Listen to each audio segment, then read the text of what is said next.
Chapter 6. Marley Makes a Movie. Jenny's friend Colleen worked for a film company.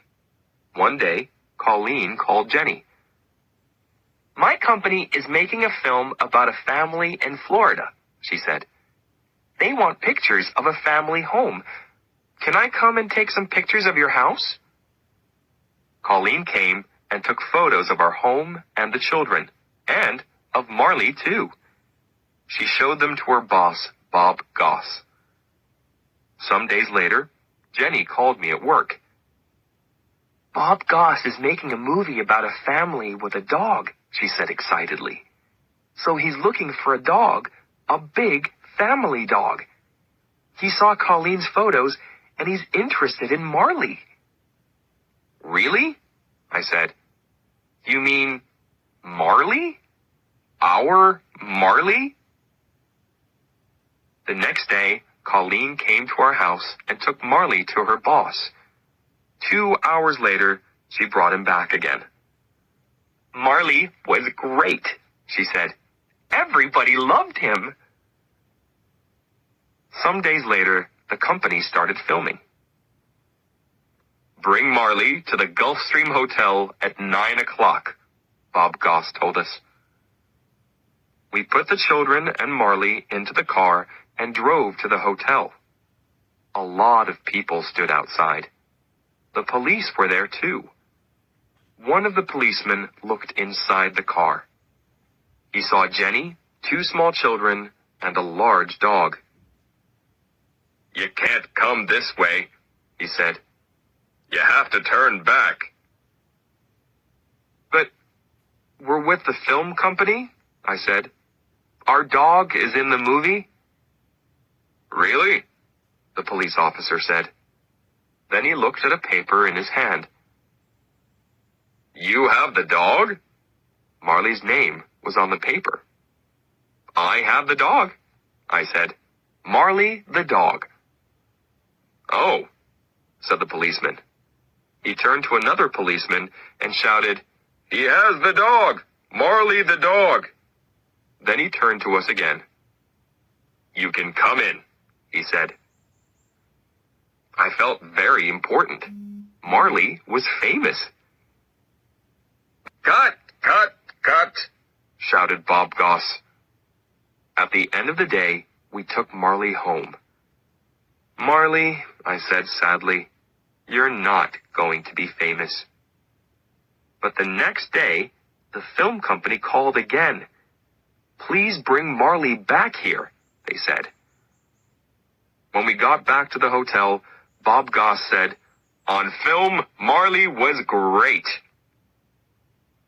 Marley had a very good time with the people in the film company. Everybody played with him and petted him. After 4 days, the cameraman stopped filming. "Call us after 8 months, said Bob Goss. "The movie will be ready then." After 8 months, we called the company. The name of the movie was The Last Home Run, but we couldn't learn anything about it. I called the company again and again. 2 years later, I was in a store, and there were a lot of movies on the shelves. Suddenly, I saw The Last Home Run, Marley's movie. I bought it and took it home. "Come and watch this," I shouted to Jenny and the children. We saw Marley in the movie. He was only there for 2 minutes, but it was very exciting. We all laughed and cried. "We're famous!" shouted Patrick.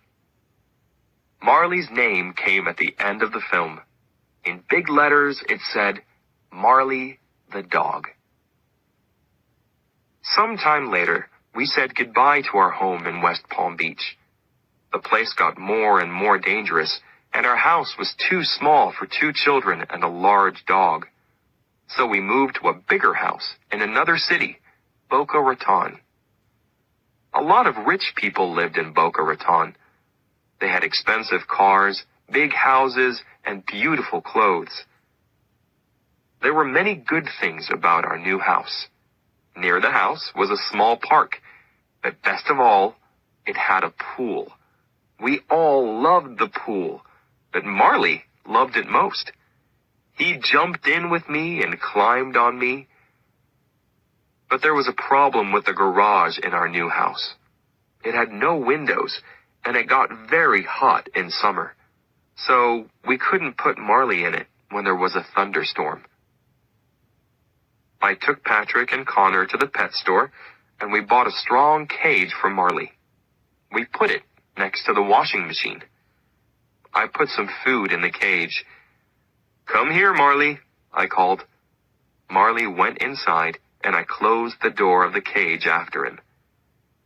He lay down on the floor and chewed his food happily. "This is going to be your new home when we're away," I said. That evening, we went out for dinner. Before we left, I opened the door of the cage. Marley walked inside, and I closed the door.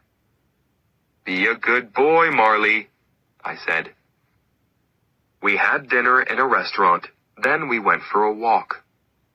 "This is great," said Jenny. "We can forget about Marley. We know he's fine in the cage." She smiled happily. We went home and walked to the front door. I looked at the window next to it. Something was there, in the window. Something black and wet. It was Marley's nose. "What's that?" I said. "How could... Marley?" When I opened the front door, Marley ran to us happily. Everything in the house was fine. Then we looked at the cage. The door was open. "But how did Marley get out?"